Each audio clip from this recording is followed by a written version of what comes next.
Bueno, mientras tanto, Europa asiste atónita a una nueva tragedia en el mar, esta vez en el mar Jónico. Un pesquero con 700 personas a bordo volcó frente a las costas de Grecia. Solo se ha podido rescatar a un centenar de personas y 79 cadáveres. Lo cierto es que las labores de rescate del resto de migrantes se complican porque el naufragio se ha producido en una de las zonas más profundas del Mediterráneo. Grecia ha declarado 3 días de luto oficial. Así rescatan a uno de los 100 supervivientes, en la que se considera ya como una de las mayores tragedias del Mediterráneo. A bordo de este pesquero, más de 700 personas, calculan las ONGs. Salieron de Libia con rumbo a Italia. Por primera vez son localizados en aguas internacionales el martes por la noche. La Guardia Costera griega les ofrece ayuda, pero la rechazan. Unas horas más tarde, el pesquero vuelca y lo hace en una de las zonas más profundas del Mediterráneo, con más de 4.000 metros de profundidad. De ahí que las labores para recuperar los cuerpos de los más de 500 desaparecidos sean prácticamente imposibles. Fue gracias a este lujoso yate de una familia mexicana el que logró salvar y trasladar a puerto a los más de 100 náufragos. Baños, duchas, comida, intentaremos dar todo lo que necesiten, asegura el alcalde de Kalamata, ciudad griega donde el yate los trasladó y donde ahora intentan recuperarse en un albergue improvisado. Así Grecia declara 3 días de luto oficial por las víctimas, siendo una de las principales rutas de entrada a la Unión Europea. Solo en 2022 murieron unas 3.800 personas en las rutas migratorias desde Oriente y África. Óscar Camps es fundador y director de la ONG barcelonesa proactiva Open Arms. Conoce bien lo que se vive en el Mediterráneo casi a diario. ¿Qué tal, Óscar? Buenos días. ¿Qué tal? Buenos días. Bueno, las cifras son espeluznantes. 106 supervivientes, hay 69 cuerpos recuperados, pero es que se estima que en el barco podría haber hasta 700 personas. ¿Se ha podido calcular ya cuántas?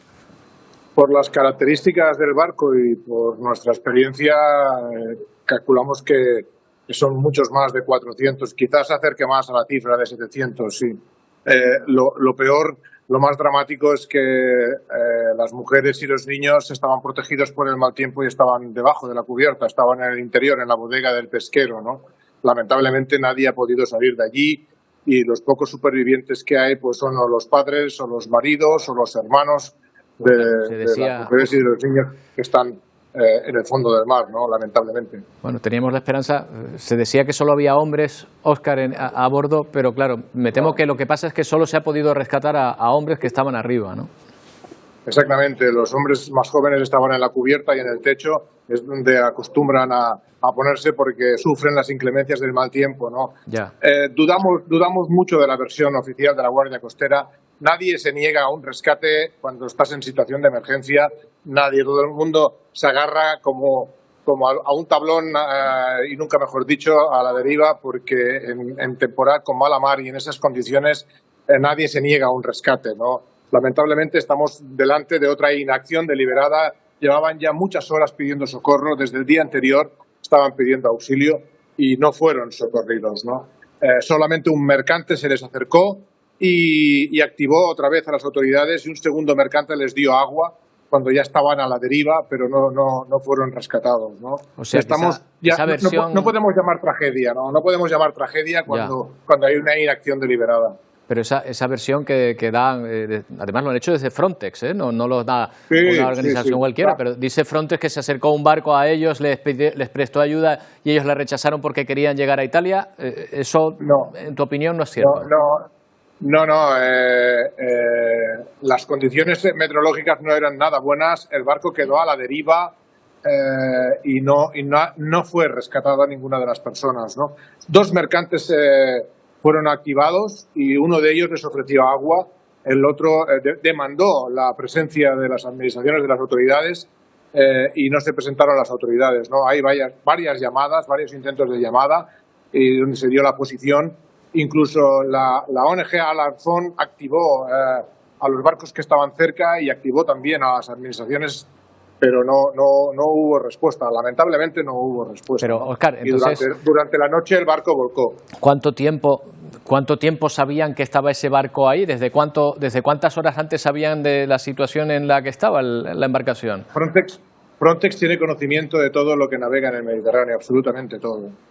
El mar Mediterráneo es el mar más militarizado del planeta y toda su superficie está escaneada por drones, satélites y radares de última generación. Saben positivamente todo lo que está ahí, se monitorea todo, y un pesquero que salió de Tobruk con esas condiciones y esas características no debería haber llegado tan lejos, no tenía que haberse intervenido antes. Ninguno de estos barcos saldría legalmente de ningún puerto de ningún país del mundo, ¿no? Porque dadas las características, el riesgo, las condiciones y no solamente del propio barco, sino en las que van de hacinamiento, de sobrepeso y vamos, es imposible que un barco de estos llegue tan lejos, ¿no? Claro. Es muy difícil, y sobre todo cuando interviene el mar, ¿no? Cuando hay mal tiempo, el barco empezó a moverse, quedó a la deriva y te repito, durante horas se pidió auxilio, durante horas se reclamó un rescate, pero son muchas las personas que había ahí y evidentemente el mar hizo el trabajo, ¿no? El trabajo sucio. Me dejas impresionado, Óscar, con esa posibilidad de que efectivamente no se les haya prestado ayuda, sabiendo esa situación y sabiendo durante horas que el barco estaba a punto de hundirse. Pero Arturo, esto ya pasó en Cutro, y murieron 100 personas. Pasó en Lampedusa, mientras hacían las llamadas a Malta y a Italia, uno le daba la responsabilidad al otro y el barco volcó y murieron centenares de personas. Es lo que ocurre, es la inacción deliberada. No hay mucha posibilidad de rescate en aguas internacionales porque no interviene ni Frontex ni la Guardia Costera en muchísimos casos, ¿no? Por eso llevamos periodistas a bordo en nuestras misiones, ¿no? Para denunciar todo lo que ocurre, todas estas vulneraciones de los convenios internacionales en el mar. Bueno, dices que había 2 mercantes que llegaban allí. Yo me imagino que trasladar a todas estas personas de un barco hacia un mercante no debe ser fácil en alta mar y con mal tiempo. Creo que ha sido un barco de superlujo que estaba allí, curiosamente, el que se ha podido, ¿no?, alojar a varias de ellas. Es una intervención. Hemos tenido muchas de este tipo con 400, 600, 700 y hasta 1000 personas. Son muchas horas de intervención. Hay que ponerles chalecos salvavidas a todas las personas antes de movilizar nada. Es muy laborioso porque hay que jugar con los pesos, porque cualquier mal movimiento puedes desplazar el centro de gravedad del barco y volcarlo, y entonces sí que es una catástrofe, que es lo que pasó. Entonces, los mercantes lo que pidieron fueron a las autoridades profesionales, a los guardacostas que vinieran, o a la Armada, que vinieran a hacer el rescate, ¿no? Eso es lo que, es como debería ser, ¿no? Se activa un plan de emergencias en aguas internacionales según el convenio SAR, una llamada de socorro, y hay que acudir inmediatamente a esa llamada de socorro. No se les pregunta si quieren ser rescatados, se rescatan a las personas porque son náufragos a la deriva. Bueno, pues veremos lo que ocurre, porque sería un escándalo que efectivamente digan que se les prestó ayuda y no se les prestó. Otro más. Sería otro escándalo para él. Bueno, me deja los pelos de punta, Óscar, con esta narración. Gracias por habernos atendido y hablaremos. Espero que no en situaciones tan dramáticas, ojalá que de mejores noticias. Gracias, Óscar. Muchísimas gracias a vosotros. Un saludo.